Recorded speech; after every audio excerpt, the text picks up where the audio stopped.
Terminator 3, Terminator Renaissance, Terminator Genesis. Ben maintenant, on les prend, on les met à la poubelle. Ciao.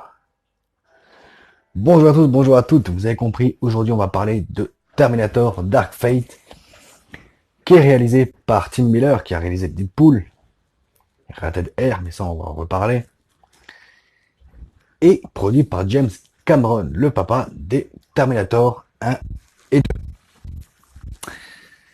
On peut retrouver dans ce film Linda Hamilton qui reprend son rôle de Sarah Connor, Arnold Schwarzenegger qui a un rôle, on en reparlera dans la partie spoiler parce que oui, je ne pourrais pas parler de ce film sans spoil, donc on va faire une partie sans et une partie avec. Et là je prends mes notes parce que les acteurs suivants, voilà, Mackenzie Davis qu'on a pu voir dans Blade Runner 2049, alors je crois qu'elle avait un petit rôle, enfin, je le vois d'ailleurs, ça fait longtemps que je l'ai pas vu.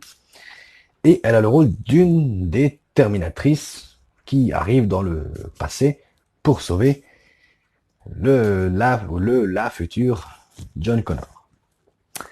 Gabriel Luna, qui a le rôle du Terminator, le méchant que on va devoir détruire. Et Natalia Reyes dans le rôle de Daniela Ramos, qui est la future leader de l'humanité. Alors, dans ce Terminator Dark Fate, donc, on va suivre donc Dani, une jeune femme des années 2000, qui vit à Mexico, et va arriver une femme du nom de Grace qui va lui dire qu'elle vient du futur, qu'elle doit la protéger. Débarque par la suite notre chère Sarah Connor, toute badass. Là, j'avoue, quand on la voit arriver, c'est génial. Et eh bien, plein de scènes d'action, même des fois un peu longues, plein de courses-poursuites, plein de boum boum bang bang. Bon, vous avez compris, j'ai le cul entre deux chaises. Parce que autant c'était bien, autant ça m'a énervé. Pourquoi c'était bien? Parce que voilà, on retrouve bien sûr toutes les scènes d'action, même si elles sont un peu étirées en longueur. C'est un divertissement qui est plaisant à voir. Les scènes d'action sont vachement cool, les effets spéciaux aussi. Et mais c'est en fait des films par un couille quand Arnold Schwarzenegger arrive. Alors, je vais pas vous dire quel rôle il a, on en parlera dans la zone spoil, bien sûr. Mais voilà. Ça part en cacahuète quand il arrive. Là, on met un petit peu d'humour, un petit peu d'humanité. C'est un peu compliqué à expliquer sans spoil, bien sûr. On retrouve également Edward Furlong dans ce film. On en parlera aussi en zone spoil. Son intervention, elle est complètement conne, même si les événements de ce Dark Fate découlent de ce prologue. Et donc, on va arriver directement dans la zone spoil, parce que voilà, je ne peux pas en parler sans émettre de spoil. Quand le film s'ouvre, on voit Sarah Connor et John Connor en 1998, et arrive là un Terminator. Donc là, c'est le rajeunissement numérique, hein, c'est la mode ces dernières années. Le Terminator tue John Connor, et voilà, Edward Furlong a pris son chèque, a eu son apparition, bye bye, on s'en fout de John Connor, c'est dépassé, c'est fini, voilà. Et voilà, c'était John Connor, c'était Edward Furlong dans le rôle de John Connor. C'est tout ce que vous verrez de Edward Furlong, pardon. L'événement là va découler le scénario de Dark Fate, où, eh bien, Sarah Connor a passé les 22 dernières années à tuer des Terminators envoyés dans le passé hein, pour tuer les futurs leaders. Hein. Alors là, c'est pas la résistance, parce que la résistance est finie. Parce qu'à la fin du 2, eh bien, John Connor et Sarah Connor et le Terminator ont fait échouer les plans de Skynet et de Cyberdyne. Donc, cette fois, on a Légion, une nouvelle... on ne sait même pas ce que c'est. Voilà. Légion qui a déclaré la guerre à l'humanité. Donc, voilà, on ne sait pas ce que c'est. Je pense qu'on sera dans les suites, si suite il y a. Mais bon, vu que le film est en train de cartonner, il y aura des suites. Et donc oui, le film part en cacahuète à l'arrivée de Schwarzenegger, qui a le rôle du T-800. Oui, oui, du T-800. Un T-800 qui est capable d'émotion, qui est capable qui a une conscience, qui est capable de manger, de boire, qui est marié. Oui, qui est marié. Et c'est le Terminator qui a tué John Connor au début du film. Va s'en suivre une scène de blabla où le T-800 explique qu'il a passé ses 22 dernières années à s'occuper de sa femme et du fils de sa femme, qui les aime. Voilà. Et après, on va me dire que Genesis, c'est de la merde. Hein, mais bon, ça n'a pas empêché les producteurs et les scénaristes de pomper dedans. Mais bon, c'est pas la seule chose qu'ils ont pompé dedans, je vous rassure. Il y a aussi le méchant qu'ils ont pompé dedans. Hein, hein, l'espèce de T-1000, mais amélioré. Donc, ils ont pompé ça dans Genesis. Mais ils ont aussi pompé dans Terminator Renaissance, où le Terminator de Renaissance, eh bien, c'était un humain qu'on avait modifié. Eh bien, Grace, qui est envoyée dans le passé pour protéger la future, la future John Connor, eh bien, c'est un humain modifié. Un humain augmenté, pardon, augmenté. Mais le truc reste le même. Hein. Alors, on peut cracher sur Terminator 3, sur Renaissance, sur Genesis. Ça les a pas empêchés de pomper dedans. Hein. Moi, je dis ça, je dis rien. Donc oui, c'est ça qui m'a énervé.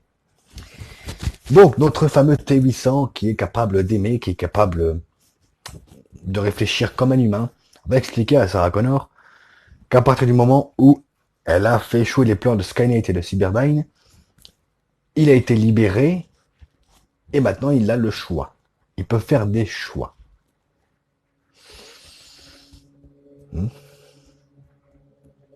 Ces trucs peuvent faire des choix.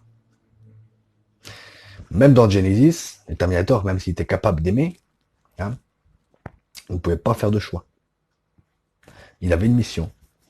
Alors pour ceux qui vont me dire, oui, mais une fois que Terminator a tué John Connor, il aurait dû s'éteindre parce qu'il n'a plus de raison d'être. Eh bien, il en a trouvé une en se mariant et en s'occupant de sa femme et de son fils. Et a envoyé des textos à Sarah Connor pour l'envoyer tuer des Terminators. Et dans les textos, il écrivait pour John, parce que pour elle, ça lui donnait une raison d'exister. Et oui, donc on va passer aux scènes d'action. Alors les scènes d'action, elles sont chouettes. C'est d'ailleurs le seul truc qui m'a empêché de m'énerver pendant le film. Oui, je suis un pur produit des années 80-90. J'adore les films quand ça pète de partout. C'est comme ça. Même si les scènes, elles étaient un petit peu trop longues. Malheureusement, la fin est expédiée en 5 secondes. On nous laisse deviner qu'il va y avoir des suites. Mais là, je pense qu'il va en avoir parce que, eh bien, le film est en train de cartonner, apparemment. Il y a juste nous sur YouTube qu'on crache dessus, mais vu que nous, limite, on s'en fout, c'est la presse qui gère le cinéma, donc voilà. Alors, est-ce que je vous le conseille? Oui, oui, parce que ça reste quand même divertissant. Au niveau du scénario, on sent qu'il y a eu 5 voire 6 mecs à écrire le scénar. C'est brouillon, on comprend pas tout, si on n'écoute pas bien. On sent que même eux savaient pas trop dans quoi aller. Est-ce que ça respecte la saga d'origine? Oui et non. Oui et non. Voilà, il y a un cahier des charges à respecter, c'est du blockbuster de nos jours. ça pète de partout, les images sont numérisées. Bon, j'ai rien contre, hein, voilà, c'est comme ça. Mais est-ce que ça respecte l'œuvre d'origine? Oui et non. Oui, dans le sens où on retrouve toute l'ambiance du deuxième film, un petit peu du premier, mais bon, ça, c'est vite expédié. Mais ça reste voilà, j'ai le cul entre deux chaises. Voilà, ça reste plat tout en étant bien. Est-ce que la suite sera mieux si suite il y a? J'espère. Euh, Schwarzenegger, je pense que faut arrêter. Faut arrêter parce que j'ai rien contre un Terminator qui est capable d'aimer, hein. J'ai adoré Genesis. Mais bon, si c'est pour, eh bien, nous faire jeter nos films à la poubelle, mais que les producteurs et les scénaristes tombent allègrement dedans,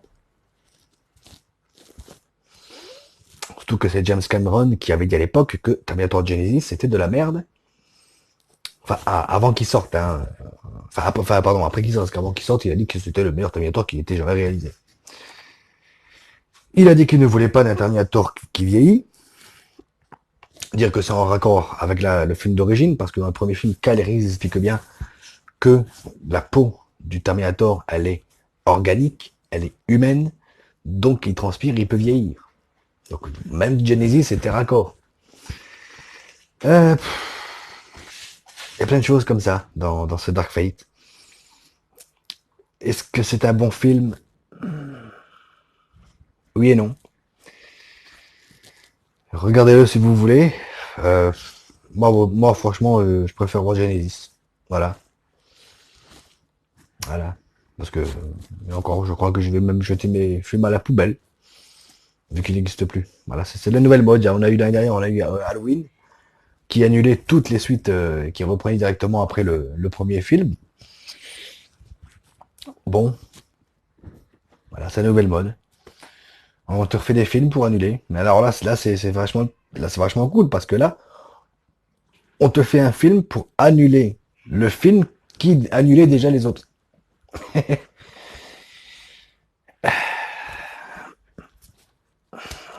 On va s'arrêter là pour cette réaction à chaud. Voilà, j'aime pas quand je suis entre deux chaises. Ça m'énerve parce que je ne sais pas où aller, je ne sais pas dans quelle direction je vais. Tout comme le film d'ailleurs, en même temps, hein. J'ai aimé, en même temps j'ai pas aimé. C'est compliqué. Peut-être qu'avec un deuxième visionnage, j'aurai un meilleur avis. Pour l'instant, eh bien, j'ai que celui-là. C'est pour ça qu'on va se laisser, qu'on va se retrouver très bientôt. Continuez à regarder les films à jouer aux jeux vidéo. Ciao.